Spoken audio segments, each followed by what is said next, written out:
Objectives, yours truly here. This is an object. Objects exist to do something for me, while I, Lacey, cutter of paper, am the subject. Subjects act, while objects are acted upon. Now I know you're thinking, crazy Lacey, what's this got to do with sexuality? And the answer is everything.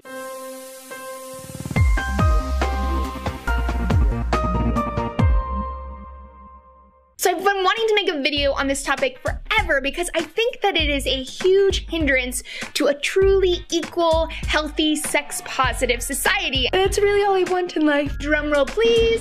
Sexual objectification. Objectification is defined as the viewing of people solely as depersonalized objects of desire instead of individuals with complex personalities and desires or plans of their own. In less fancy speak, it's where someone is treated as basically a thing to have sex with. Women are very often portrayed as pretty things to look at, something to try to have sex with. Turn on almost any sitcom on TV and you're gonna see this normalized. We're so heavily exposed to this imagery that scientists have found that both men and women see women's bodies as a mishmash of sexual body parts, while we see men as whole people. Hot, right?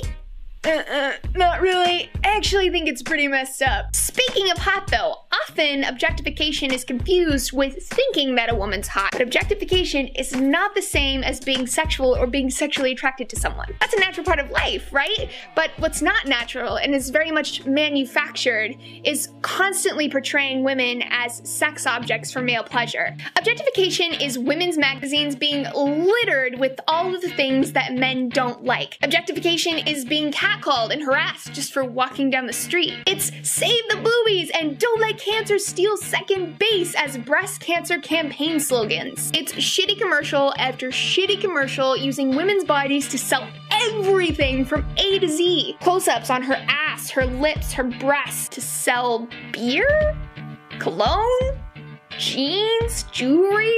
Sometimes it's hard to tell what they're even selling. Objectification is the preoccupation with trans women's genitals and defining her in terms of her sex parts. It's being bombarded with sexy cleavage in every magazine ever while being told that breastfeeding is obscene. It's school dress codes for girls that are designed not to distract the boys because her knees, her shoulders are so sexualized that a tank top is deemed inappropriate. Objectification is the thousands of comments on my YouTube videos where men talk about my breasts, my body, and leave graphic sexual comments about me. It's a flood of movies and TV shows where men of all different body types date women of one body type. It's women's bodies used as sexy background accessories in music videos. Objectification is the idea that men and women simply cannot be friends because men could never see a woman as anything but sexual. It's regular Halloween costumes for boys and sexed up versions, only sexed up versions, for girls. You see where I'm going with this? You see what I'm saying? Seeing women as sex objects is a part of our cultural subconscious. We do it and we live in it and we aren't even aware of how bizarre it actually is. In a sane world, one that we do not live in, everyone will be mostly subjects and occasionally objects. Now this is actually the status quo for men right now. This is not the status quo for women. 96% of sexually objectifying imagery is of women's bodies. This pattern reveals one hell of a message about gender, that men are mostly sexual subjects and women are mostly sexual objects. That inequality is the reason why this picture looks commonplace while this picture looks kind of awkward.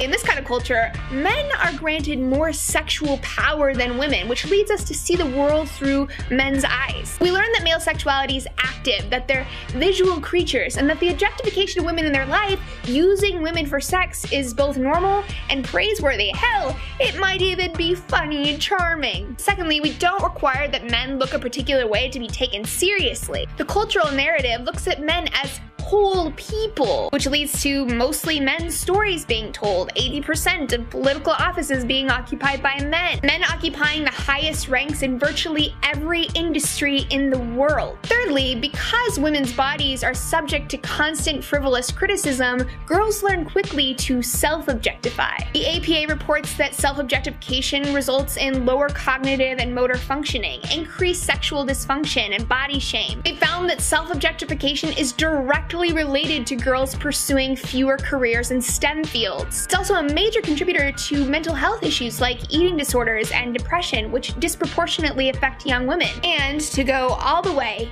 into the shadows, sexual objectification contributes to a culture where sexual violence isn't taken seriously. It tells us that male power over women is normal, and sexual equality is something that most people don't even understand. That men are sexually aggressive while women are sexually submissive. That men should want, and women should want to be wanted by men. You know, she should take that harassment as a compliment. She asked for it. He can't help himself. He can't be raped. We all deserve better, because this is some bullshit. Everyone should be pissed that this is so normal. Are you pissed? I'm pissed. Let's change it. First step, gotta be aware of it. Then cue the micro changes. This is pretty simple to do, actually. Stop evaluating women on how they look and treating them like sex objects. Treat women like people. If you already do that, yay! Then it's time to speak up when you see companies and media doing this. Let them know it's not okay. Support people who are speaking out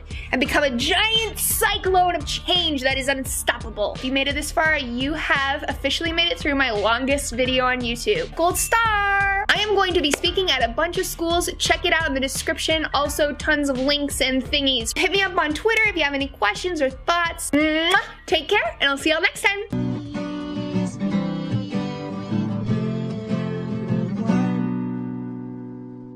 Except your mom. Oh. What?